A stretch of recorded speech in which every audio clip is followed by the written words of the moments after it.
What's up, guys? Welcome to Fight Picks with the Pros. My name is Garrett Marchesano, and today we're going to review 4 fights on the upcoming UFC Fight Night featuring Aspen versus Norma Dumont in the main event. Today, I'm joined by, as always, Season 18 Ultimate Fighter Champion, Chris Holds It Down Holdsworth. What's up, everybody? Glad to be back. Let's go. Let's go.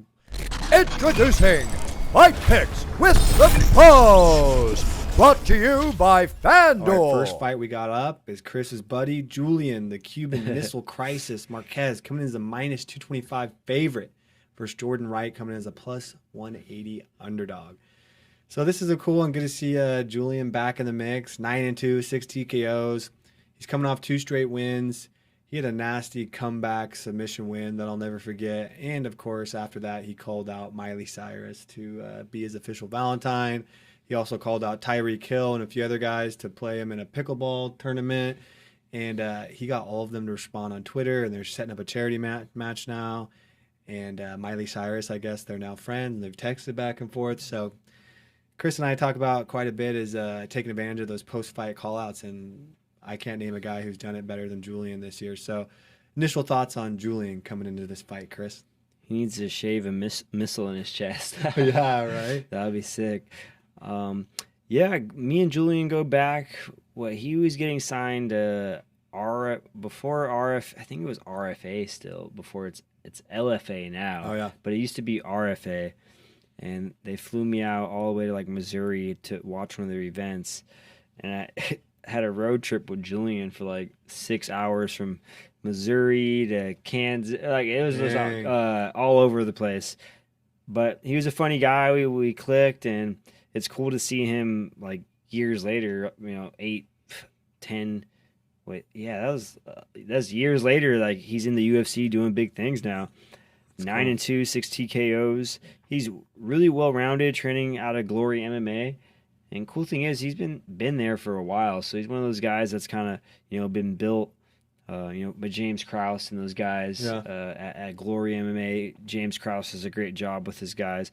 Not only they mix it up really well. They're a good MMA school. They strike really well. They wrestle. They grapple and do jiu-jitsu. So I like teams that are well known for mixing it up, and they're not just one strength. So I'm looking forward to seeing him back in there. Yeah, he's an interesting personality and a great fighter, of course, as well. It's funny that he does the Beauty and the Beast podcast with Kendra Lust.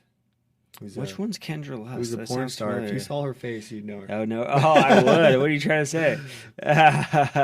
Careful searching that, Jeff. Oh, yeah, throw it in there, Jeff. Let's see what we got. Let me see if I clicked images. Here's Kendra Lust. Let me see if I know who podcast with her. Kendra Lust. Yay! Whoa! Oh, damn. Watch out. Maybe I do know. Not who for the Kendra viewers Lust. at home. That is Kendra Lust right there. Yeah. She's a little bit more professional on the podcast, but cool. They do a funny podcast together. They're pretty good. I've listened to one before. They have a good dynamic, and he's business minded. He's all about his entrepreneurship and business on the side. So hopefully, much like you, Chris, he's doing the fight game and trying to build some media stuff outside of it. So kudos to him. Other side, we got Jordan Wright, 12-1, 7 TKOs, 5 subs. This guy's finished every one of his fights that he's won.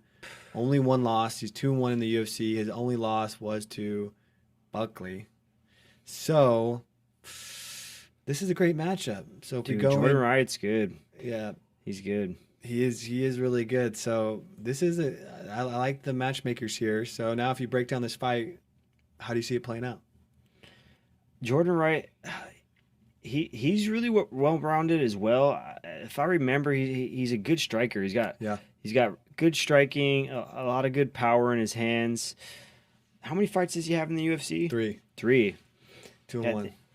He's finished he lost both to Joaquin Buckley. But he finished the other 2 guys, right? Yep. Yeah, I remember that. Man, this is a tough one. I can't tell you exactly what's going to happen, but I think Jordan Wright's going to pull this one off. Yeah, I thought you were gonna go Julian, so I need to get a pick against you for every show. I like Jordan Wright. I agree with you. I think he's gonna pull this off because what I noticed about Julian, he's a great fighter, but he gets himself into bad situations every fight, and he gets himself out of it, and he's tough as a son of a bitch, and he's got good hands, and he's good on the ground too. I like Julian a lot. But I think it's going to catch up with him now, and I think he's going to get caught up in a bad situation and get subbed or TKO'd. I'm going Jordan Wright by finish. Okay. Yeah, I say the same. I think Jordan Wright's going to, he's going to find something and get a finish as well. I don't know how, but. All right, we're both going with Jordan by finish. All right, let's move on. Next fight we have is Jim Miller, Constant Pro, coming as a -200 favorite versus Eric Ghost Pepper Gonzalez, coming as the +180 dog. What is a ghost pepper?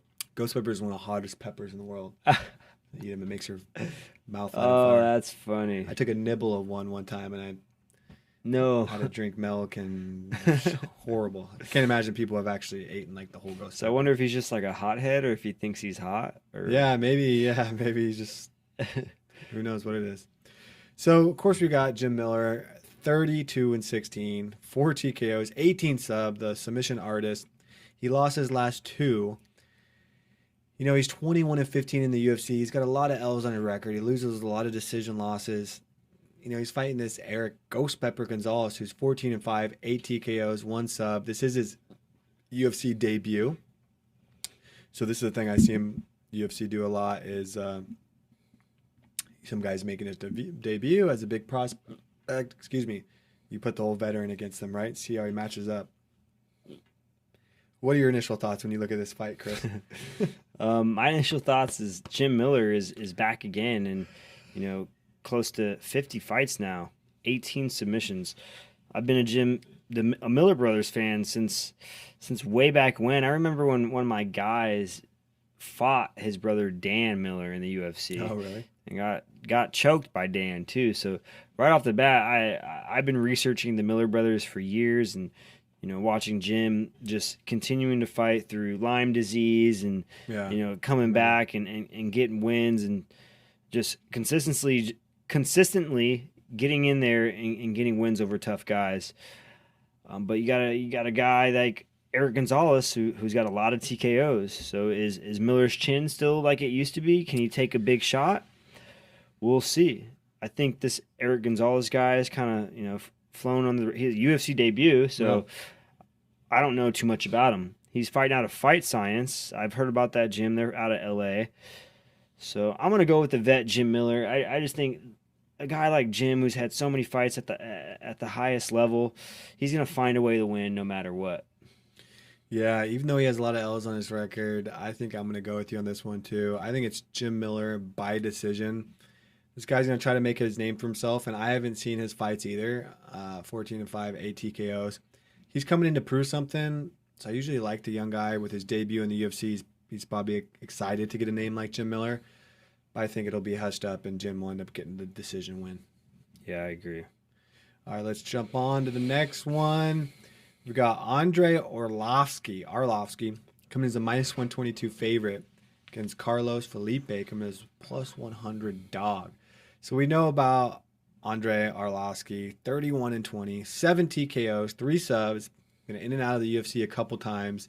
He's just coming off a win in April, and I always think this guy is on the outs, and then he just put together a great fight like that. Pieced the guy up. His cardio looked good. It looked like he was in shape.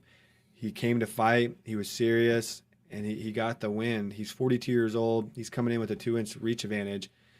He's fighting a guy who's 11-1, 6 TKOs, and this guy impressed me in his fights. 3 straight wins. He's 3-1 in the UFC, and he's 26 years old. So this is age versus youth, and I think this is the retire Andre Arlovsky fight, to be honest, from the UFC. So you guys know where I'm swaying, but you always have a puncher's chance, and he's a savvy guy, whether it's on the feet or on the ground. Still going to be a hard guy to put away. So what are you thinking for Andre Arlovsky? He's obviously the dog in this fight. How does he pull out a win? He's got to use those veteran fight IQ skills of finding a way where he can expose Carlos's, weaker side of his game. You got to do your research. You got to find holes in your opponent's game and see where you can capitalize. And that might be the lead up to the fight. That might be during the fight. Like a guy with that many fights, fighting at over 50 fights, fighting in the UFC since, man, he was fighting the UFC, I think, when I first, 2000. Yeah, that's when he started, 2000. Yeah, that was before I was even, like, thinking about MMA. So a guy like that, he can find ways to win during the fight. He's just got the IQ. He's got the experience. So that's where I think he, can find some way to win. I don't know how. You're going to be fighting youth, like you said, a guy who is 11-1 with 6 TKOs. I bet against Arlovsky last time, and I think he ended up winning, right? It's kind of hard to do this again because you're saying, like, this guy Carlos is 11-1. He's young. My pick or your pick first? I'm going with Carlos Felipe getting the win, and I think it's going to I'll just go money line. I think Carlos getting the win is a solid bet here. Okay. Yeah, I'm going to go with Carlos too. Like you said, I think Andre is at the tail end of his career. He's fighting a young up-and-comer, 11-1. He's got a lot of confidence, a lot of weight, in that heavyweight division. Sure. So I got Carlos as well. All right, let's book it. Move on to the next fight here. This is the early prediction before we get on to the main event. Got to talk about it. Peter Yan, minus 240, coming into his Corey the Sandman Sandhagen fight at plus 194. We did cover this briefly when it got announced on the MMA Rundown. But let's talk about it again here, Chris. Peter Yan, he's coming in 15-2 against Corey Sandhagen. He's 14-3. Even the losses for Corey Sandhagen has been a little suspect to me, especially that last TJ Dillashaw fight. We know this is Aljamain Sterling falling out. The fight was offered to TJ. He couldn't take it, of course, because he has to get better from his last fight. Is he going through surgery or just a longer recovery? No, he's having surgery on the knee, man. Oh, he's doing full surgery, so he's probably 6 months. That same knee that got heel hooked. Yeah, by Sandhagen. Yeah, but I remember that now. So now, everyone, like, this is the reason no one's talking trash about Corey getting the shot off of a loss because TJ was first in line, and it was a razor close fight between him and TJ anyways. So he's getting the shot, and this is going to be big because this is for the interim title. Aljamain will fight this next guy. I like these guys' style. I really like, my heart is saying Corey Sandhagen, and my mind is saying Peter Yan. I have a hard time seeing Peter losing. So has your mind changed at all, Chris? How do you break down this fight now? Yeah, I like Sandhagen a lot. I can see him dance around, taking away a lot of Peter Yan's power. I think Peter Yan is going to end up wrestling Sandhagen a little bit, seeing what TJ did well and what TJ was able to do, which was, press Sandhagen against the cage, get a few takedowns. But, dude, Corey was hard to take down. Yeah. So let's see what Peter can do. I think Peter does a good job of mixing everything up. He's got power in his hands. He's got good kicks. He can wrestle you and, ground and pound. I haven't seen too many submissions from Peter, but I'm sure they're there. So it's hard for me to pick against Peter as well, honestly. Yeah. It wouldn't be crazy. Corey Sandhagen wins, then he fights Aljamain again. Aljamain, armbarred him. No, he rear naked choked him. Did he rear naked choke? Yeah. Corey Sandhagen? Mm-hmm. Okay, he rear naked choked him, and Aljamain would probably like that. Maybe he wants to go against Sandhagen again. Oh, for sure. Right? I guarantee guarantee you he would much rather fight Sandhagen than Peter. Who was piecing him up. Yeah. I guarantee it. Yeah, so that'll be a sweet. I know if I was in his position, I would. Yeah. I would be like, Peter, who piece me up, or should I go Sandhagen that I choked out in a minute or two? Like, yeah, let me get Sandhagen. Yeah, I want Sandhagen to win. He's watching this fight closely. Okay, I'm gonna go with my mind on this one for now until we give our official picks. But I'm thinking it's gonna be Peter Yan by decision, is what my mind is telling me. So that'll be my official pick: is Peter by decision.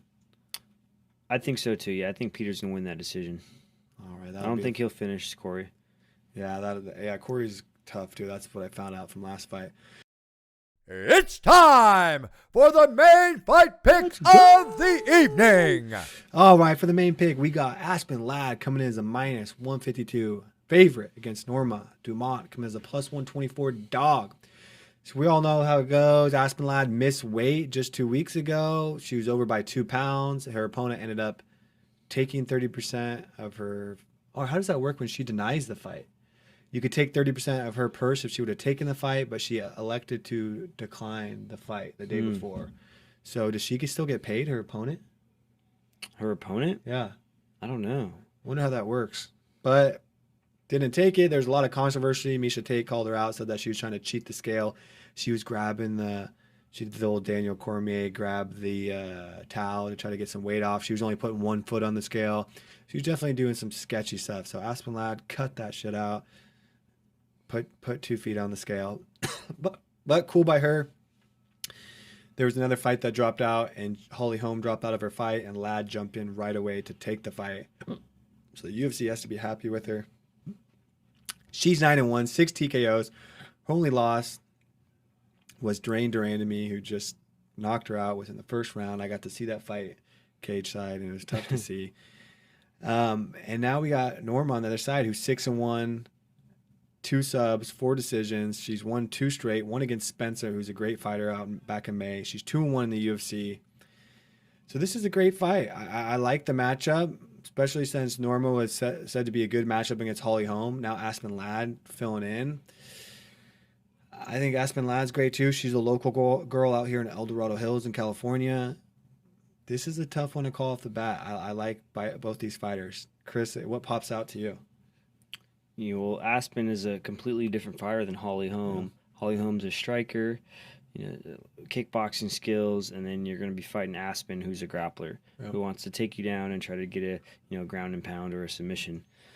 So sometimes it's hard to kind of switch things up, this late in camp. But she's moving up in weight too. Yeah, if you're a true fighter and a true martial artist and you train, in every asset of MMA, this shouldn't be an issue. Just switch the game plan a little bit. Now you start working on fighting a grappler compared to a striker, change a couple things, and just go into the fight with the best you can. I'm going for Aspen Ladd. She's got a lot of potential in this division. She was on a good streak before this whole knee injury. 4-1, really strong for the weight class, and she's a Sacramento, NorCal girl. Yeah. So I'm pulling for her over Norma. Yeah, I got to go with the local girl as well, even with all the drama that happened in her last weigh-in. I like Aspen in this fight. I think she just went through a camp. She's probably feeling strong. Now that she got through all this drama, I think it's just going to give her more ambition to kind of get in there and show people what's up. Like, hey, remember, I'm still a fighter. Here's what I can do. And so I think she'll be motivated. And going up in the weight, 10 pounds there, I think it's going to feel good for her body. She's going to be fully hydrated, feel nourished. It's going to be a sigh of relief. And I think she goes in there and puts on a performance. Now she's going up a weight class. Norma's tough, hard person to put away. So I'm going to say Aspen Ladd by decision. Yeah, I got Aspen by decision as well. All right, that'll do it, guys. That was the Fight Picks with the Pros, brought to you by FanDuel Sportsbook. Thanks, everyone out there, for watching and listening. Please don't forget to like this video, subscribe. If you're listening out there in podcast world, we appreciate you as well. We'll see you next time. See you guys. Hello, everyone. Bruce Buffer here. Thank you for watching the MMA Surge YouTube channel. We hope you enjoyed this video. Don't forget to subscribe and get notified when we upload next.